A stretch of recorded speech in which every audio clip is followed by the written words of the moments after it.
તારીખ 13 માર્ચ 2026ના રોજ રાજકોટ પોલીસ દ્વારા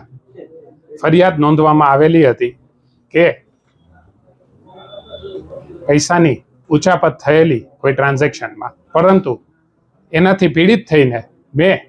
2026ની એપ્રિલ મહિનામાં હાઈકોર્ટમાં પિટિશન દાખલ કરેલી અને હાઈકોર્ટે તે અંગે ચુકાદો આપેલ કે આ ટ્રાન્ઝેક્શનમાં કોઈ પણ જાતની ઉચાપત થયેલી નથી અને હાઈકોર્ટે ઓર્ડર કરી આપેલ, જેમાં જાણવા મળેલ કે એ ટ્રાન્ઝેક્શન ફક્ત વ્યવહારિક હતા અને જે તે પાર્ટીના હતા, જેની સાથે ચાર્ટર્ડ એકાઉન્ટન્ટને કશું પણ લેવાનું નહોતું અને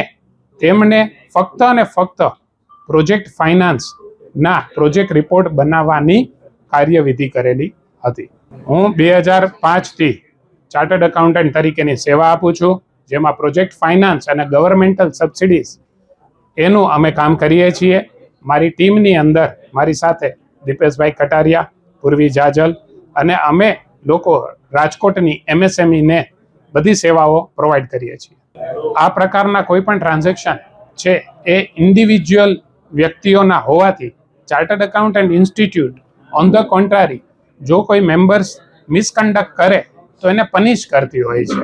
યાની કે એમનું એક ન્યાયિક પલ્લું હોય છે. માટે એ લોકોનો તટસ્થ વલણ હોય છે કે ભાઈ જો કોર્ટ તરફથી એમાં કોઈ ગેરનીતિ મળી આવે તો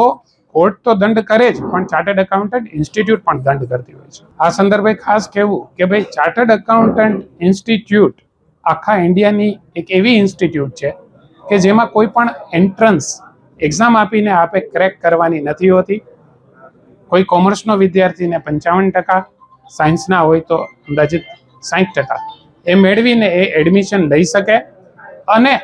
જેને પોતાની મહેનતથી CA ફાઉન્ડેશન, ઇન્ટરમીડિયેટ અને ફાઇનલ્સ એ પાસ ખૂબ જ મહેનતથી કરી આપે તો એ ચાર્ટર્ડ એકાઉન્ટન્ટ બની શકે છે. આજ સુધી CA ઇન્સ્ટિટ્યૂટમાં ક્યારેય પણ પેપર લીક થયેલું નથી અને આમાં કોઈ પણ રિઝર્વેશન્સની પણ સિસ્ટમ નથી.